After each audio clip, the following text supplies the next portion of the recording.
Yeni eğitim ve öğretim yılının bütün memleketimize, milletimize hayırlar getirmesini diliyorum. Rabbim İslam'a, Kur'an'a bağlı bir gençlik yetiştirmelerine vesile olsun diyorum bu eğitim ve öğretim yılımızın. Değindiğiniz konular gerçekten hepimizin ortak sıkıntısı olan konular. Özellikle internet ve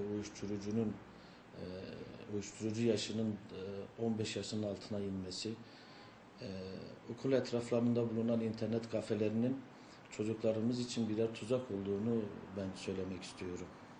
Az önce söylediğiniz bir eğitimcilere düşen iş, ailelere düşen görev, bizlere düşen görev ne olmalıdır? Bütün okullarda internet var. Öğrencilerin ders ödevi gibi veya yıllık ödev gibi bahanelerle internet kafeye gideceklerine okullarda bu imkanlar onlara sağlanmalı.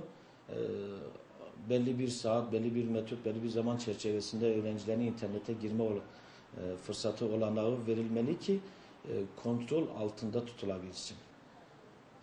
İstatistiklere göre arama motorlarının %60'ı sakıncalı ve gençliği yoldan çıkaracak siteleri aramakla geçiriyor. %60 internete giren bir çocuğun ilk aradığı şey sakıncalı siteleri arıyor. İnternet kafeye giden bir çocukların %83'ü sosyal paylaşım sitelerine giriyor. Ve önemli bir konu da sosyal paylaşım sitelerinde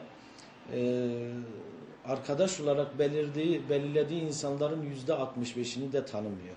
Evde bir internet olacaksa oturma salonunda olsun. Çocuklara özel bir odada olmasın. Yetkililere çağrımız bir an önce bu internet kafelere bir çeki düzen verilmesi hususunda kendilerine düşen görevleri yapmasıdır. Yani eğitim ve öğretim yılının her başlangıç senesinde biz bu tür sorunlarla karşılaşıyoruz.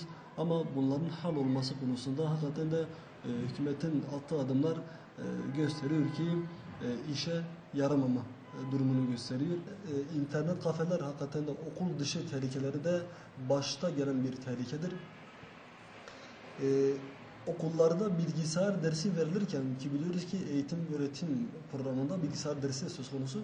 Bu bilgisayar dersi verilirken bilgisayardaki teknik bilgilerin yanında bazı ahlaki nasihatlerin de yapılması lazım. İnternetin faydaları ve zararları öğrencilere anlatılması lazım.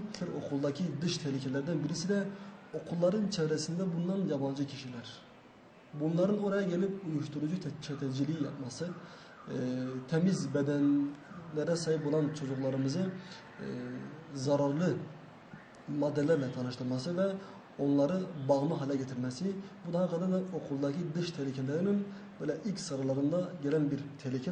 Eğer gelecekte kendimizi iyi bir yerde görmek istiyorsak der ki bilgisayar dersi bütün derslerde öğrencilerimizi geleceğe hazırlamalı ve İslami bir ahlak kazandırılması. Öğrencilere öğretmenler ödev verdiği zaman okuldaki interneti kullanmaları için her okulda bir internet odasının olması gerekir. Öğrenci gelip kendi okulunda ödevini çıkarması gerekir. Veliler bu konuda çocukları takip etmeleri gerekir. Çok küçük çocuklar hala internet kafelerde çocuk çantasını alıyor, ben okula gidiyorum, okula gelmiyor, direkt internet kafeye gidiyor. Van valimizin yani emniyetle birlikte bu işe el atıp internet kafelerin sıkı denetlenmesi gerekir.